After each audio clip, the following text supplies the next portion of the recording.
Shalom, shalom, shalom au peuple de Dieu, shalom à tout le monde, shalom à vous qui m'écoutez, shalom encore à vous qui me recevez. C'est moi votre serviteur, moi votre ami, votre collègue, votre petit frère. Du nom, je m'appelle Jean-Luc Kamani, pour ceux-là qui ne me connaissent pas, et c'est là donc c'est la première fois de pouvoir m'écouter. Je viens encore une seconde fois devant vous avec des messages spécifiques de la part du Seigneur. Et ces messages, pour une seconde fois, ils sont adressés à mon pays, à certaines personnes. C'est une sagesse, c'est un conseil. Et je pense que c'est sagesse qui vient de Dieu. Il y a la partie des messages et il y a aussi la partie des sagesse de ces trois courts messages que je donnerai au peuple de Dieu. Bénissons le Seigneur.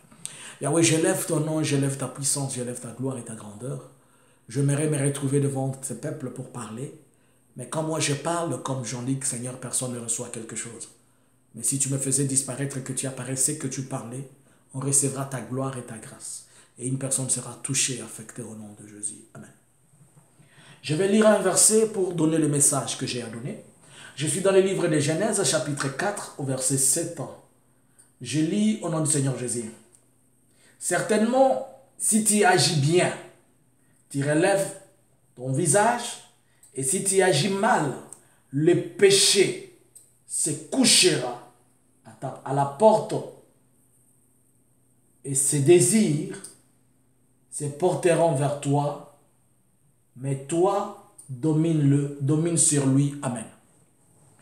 C'était l'Éternel qui était en train de parler à Caïn. Lorsque Caïn, Dieu les avait demandé d'offrir. Dans le livre de Genèse, il a demandé à Caïn et Abel d'offrir.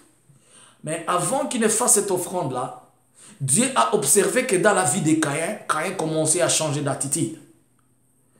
Puisque Dieu a vu le mal devant lui. Et Dieu a dit à Caïn, certainement si tu agissais bien, ce mal ne va pas te dominer. Mais Caïn, fais attention. Si tu te laisses emporter par le mal pourra te prendre. C'est juste après que Caïn est parti, il s'est retrouvé, tuer son frère, puisque son frère a eu faveur et grâce devant Dieu. Et moi, aujourd'hui, je suis en train de venir parler et dire, de me donner ce message pour dire à quelqu'un de dominer le mal qui veut entrer chez toi, afin que le mal ne te consume pas. Je vais souligner et je répète, et je vais encore répéter. Quand je donne ce message, Dieu ne m'a pas dit que quelqu'un me cherche, ou bien que j'aille chercher quelqu'un, ou bien que cette personne doit passer par moi pour voir Dieu, ou bien il doit passer par moi pour que Dieu l'exauce. Non. Je dis, je donne le message. Je te demande de dominer ces choses comme Caïn. Je vais donner le message et puis je vais donner la part de mon conseil. J'ai deux courts messages. Le premier message, il est adressé à la première dame de la République démocratique du Congo. C'est pour la deuxième fois que l'Éternel me révèle des choses. Et je vais demander à ce que, si quelqu'un a la facilité de permettre à ce que ce message lui arrive, ce sera une bonne chose. Et de moi, que ça lui arrive, et qu'il le reçoive, et qu'il l'écoute.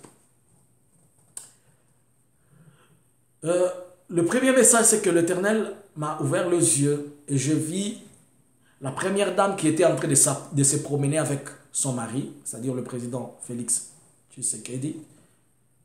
Et le mari, il s'appuyait, il était comme s'il était en train de s'appuyer sur sa femme. Et pendant qu'ils étaient en train de marcher, quelques minutes après, moi j'étais de l'autre côté, je les observais comment ils venaient. Quelques minutes après, le monsieur a dit, le président donc, il a dit qu'il devait aller se soulager aux petits besoins. Et il est parti pour ses besoins. Ils sont entrés un peu dans un endroit public, mais qui était un peu caché là. C'était dans une salle pour se soulager. Ça n'a même pas fait 2 minutes, j'ai entendu le monsieur crier. Et de là où j'étais dehors, je me suis précipité à entrer dans la maison. Et de là où ils étaient pour voir c'était quoi. Mais quand je suis arrivé, j'ai trouvé le président à genoux, mains élevées, torse nu, en train de pleurer. Et sa femme qui était à côté, il était là étonné. Je lui ai posé la question, c'est quoi? Elle a dit, je ne sais pas, regardez aussi ce qui se passe. Elle était aussi ignorante, elle était étonnée. Et je me suis dit, non, si je laisse comme ça, il va se passer des choses et plus tard, on va incriminer cette femme qui ne connaît pas ce qui s'est passé ici. J'ai pris mon téléphone, j'ai filmé les images et je dis que je vais les publier plus tard pour qu'il y ait quand même de quoi être protégé. Je suis sorti. Je vais maintenant interpréter c'est quoi ce message-là. Je vis le président s'appuyer sur sa femme. Et depuis que j'avais vu ces choses, j'étais en train de me poser des questions. Quelle est les capacités intellectuelles de cette femme? Le président s'appuyait sur cette femme, c'est pour dire que sa femme a des capacités, des compétences et des talents dont l'Éternel lui a doté comme don, qui va se compléter avec le deuxième message, vous allez comprendre, et que son mari a besoin pour son leadership. Mais alors, il va arriver qu'un mal arrive à son mari pendant qu'ils ne seront que eux deux. Et comme il n'y aura pas de témoins, il n'y aura personne, on risque d'incriminer sa femme, d'être l'autrice, si je peux dire ça, ou l'auteur, à l'origine du mal qui attrape ou qui arrive à son mari. Mais quand je suis arrivé, c'était quoi? Le mari était torse nu et il était en train de crier. Pourquoi? On lui faisait mal par le monde qu'il sert. Je le répète et je le dis. À la main droite, il a autre chose et à la main gauche, il a autre chose. Mais ce qu'il y a sur la main gauche, c'est ce qui domine plus que ce qu'il a sur la main droite. Que les aigles comprennent ce langage. Et maintenant, on lui demande d'avoir une tendance d'être soit chaud et soit froid. Mais donc il n'est pas à mesure d'être froid ou chaud. Et il y a l'ancienne première dame. Plus tard, elle demandera que Dieu justifie ces choses. Je mets la parenthèse, je mets limite là. Et quand ces choses vont se passer, les gens vont penser que sa femme est la personne qui vend son mari. Ou bien sa femme est la personne qui cède son mari. Mais en réalité, la Bible dit tu ne serviras jamais deux maîtres. Tu aimeras l'un et tu haïras l'autre. Mon frère, je te parle comme un chrétien. Positionne-toi dans le Seigneur, ça va t'aider. Je sais que quand je vais dire ces choses, des gens vont crier sur moi, ils vont m'insulter comme ils peuvent. Que Dieu vous bénisse. Christ a dit, le monde ne m'a pas aimé, comment est-ce qu'on vous aimera vous? Mais on dit la vérité. Les autres se sont choisis leur camp et ils ont bien vécu avec les choses. Mais quand on mélange, je le dis encore, je le dis et je sais ce que j'ai dit comme un prophète. Et ceux qui ont les yeux, c'est dont à qui l'Éternel parle. Ils savent de quoi je dis. Car Dieu se certifie, il se confirme plusieurs fois. Prends soit la droite ou soit la gauche. Arrête de continuer à faire comme ça, tu vas mettre la confusion. Et il y aura une innocente qui va chercher à payer de sa vie, comme la ancienne première dame a aussi payé de sa vie. Quand je vois souvent l'ancienne première dame, je me dis, Seigneur, si j'avais fait ce que je fais maintenant, peut-être j'aurais pu sauver la vie de cette femme. En 2011, l'Éternel m'avait parlé de cette femme. Quand cette femme a commencé à dire à son mari, laissons ses pouvoirs car il est temps. Mais elle a payé de sa vie. Je connais la personne dont l'Éternel m'a révélé qui a fait ce qui était arrivé. Ce qui est arrivé à la première dame, c'était où, c'était quand, et le nom de l'individu, et la chose que l'individu a fait, et c'est lui qui avait demandé de faire, et c'est lui qui avait envoyé. Dieu me l'avait parlé, il me l'avait révélé en 2011 et 2012. Donc je le dis maintenant, pour que celle-ci aussi, qu'on ne la prenne pas cible de quelque chose qui arrivera plus tard. C'est pourquoi je te dis, domine le mal, afin qu'il ne domine pas sur toi. Je sais que Dieu t'a doté de capacités, de moyens, de compétences, que je vis encore dans une autre image. J'ai vu la première dame, Maman Denise.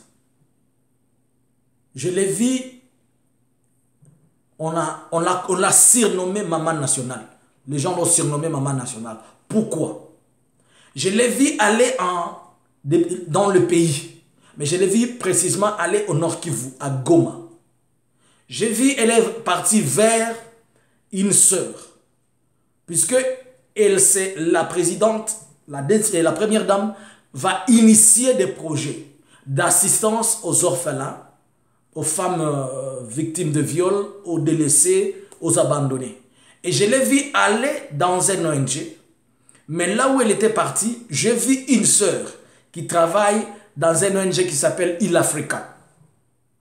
Et lorsqu'elle est arrivée auprès de cette sœur-là qui travaille à Il Africa, je ne l'ai pas totalement vue dans le bureau de Il Africa, mais je l'ai vue aussi aller assister les enfants délaissés. C'est à cause de ces choses-là que plus tard, on l'a surnommée Maman Nationale.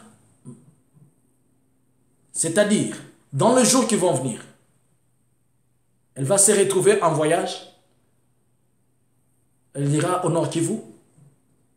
Elle ira précisément à Il Africa.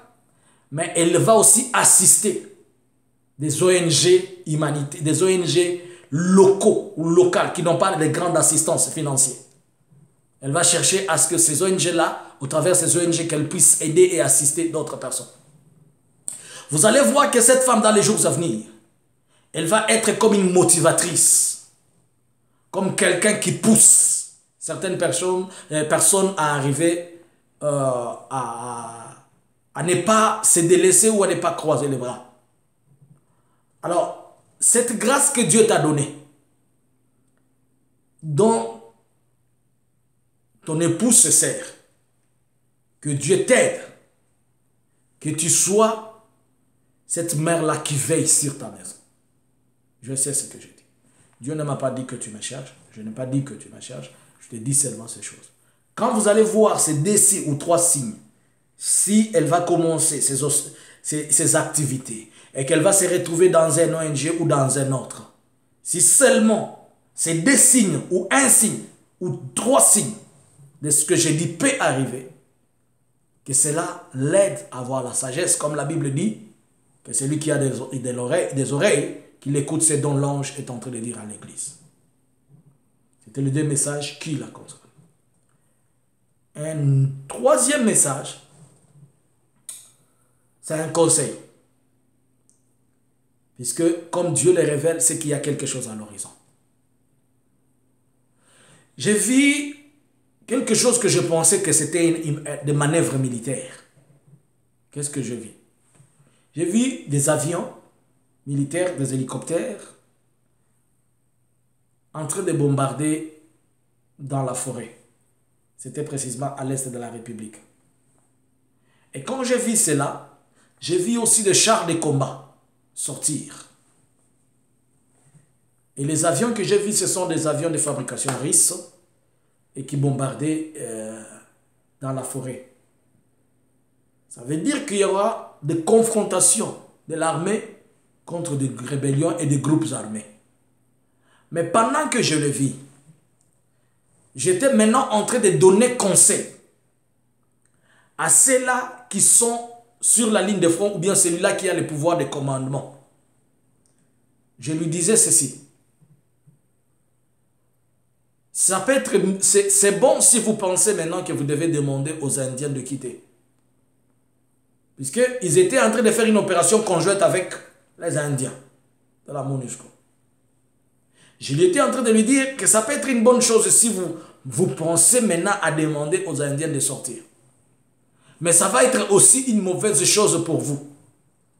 Puisque si vous les demandez de sortir brutalement, n'oubliez pas que tous les débriefings, vous les faites ensemble.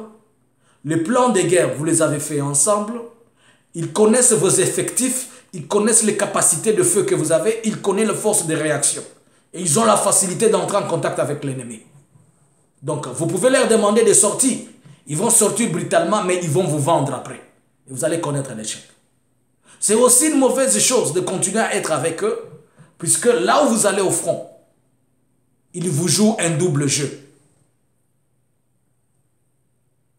Ils remettent vos stratégies et plans à l'ennemi et en même temps, ils sont en train de vous appuyer. Mais pour le moment, continuez avec eux d'abord. Puisque dans cette faiblesse-là, utilisez-les comme un atout pour arriver à quelque chose. Et quand vous allez avoir la réussite, vous allez faire que ces gens-là partent. Donc je dis que je vis des manœuvres. Et dans ces manœuvres militaires-là, il y avait des troupes de la MONUSCO via les Indiens qui étaient en train d'appuyer. Mais plus tard, quand j'ai commencé à donner conseil, j'ai compris que dans les jours à venir, le voix vont s'élever à demander à ce que ces troupes partent comme s'ils sont en train de jouer un double jeu, comme s'ils sont en train de faire quoi? Leur demandant de partir pour le moment. Quand cette voix va s'élever, lorsque les politiciens vont commencer à en parler, lorsque des gens vont commencer à dire ils doivent partir, faites attention, ne le faites pas brutalement. Ça va encore provoquer beaucoup de mauvaises choses. Laissez que la chose, telle que l'Éternel la révèle, parte comme ça et après, quand vous aurez la réussite sur le champ de bataille, vous allez chercher à ce qu'il réplique, il se retire. Puisque si vous le demandez de partir, il n'y a pas quelqu'un, si quelqu'un peut me le prouver, physiquement qu'il me prouve, il n'y a pas de mission des Nations Unies au Congo sans les Indiens. Il n'y a que deux grandes nations qui ont donné, il y a deux nations qui ont donné des grandes troupes, notamment l'Inde et le Pakistan. Et l'Inde a donné beaucoup de ses équipements, il a aussi donné beaucoup des ingénieurs informatiques et blablabla, logistique et tout ça, ce sont des Indiens. L'Inde a donné beaucoup d'effectifs. Donc, quand le voix vont se soulever pour que ces gens partent, utilisez la sagesse, les politiciens. C'était une sagesse que l'Éternel m'a donnée et que je mets à votre disposition. D'une manière ou d'une autre, il ne manquera pas quelqu'un qui a la sémence de Dieu, qui peut tomber écouter ces messages. Et lorsque ces choses vont arriver, souvenez-vous, vous allez vous rappeler que Dieu avait parlé au travers d'un instrument pour que ces choses, on sache comment les rendre, comme disent les Anglais, ou bien les traiter. C'était là les deux courts messages que j'avais. Une pour demander à une femme d'avoir la sagesse et de dominer le mal. Dominer le mal pour dire que ça ne se fasse pas emporter par les choses d'une autre personne. Un deuxième message, c'était pour donner conseil à la nation au travers les dirigeants. Que Dieu vous bénisse et que Dieu soit avec vous. Éternel, je prie pour ton peuple. Je prie pour quiconque va écouter ces messages. Et je prie pour quiconque va recevoir ces messages. Qu'il soit béni au nom de Jésus. Cette femme-là à qui vous avez doté de ses capacités, des moyens, laisse-la qu'elle soit suffisamment à mesure de démontrer et mettre en place les valeurs, le talent et les compétences que vous lui avez accordées au nom de Jésus. Amen. Que Dieu vous bénisse et que le Seigneur soit avec vous. C'était moi, votre humble serviteur, Jean-Luc Kamani. Shalom.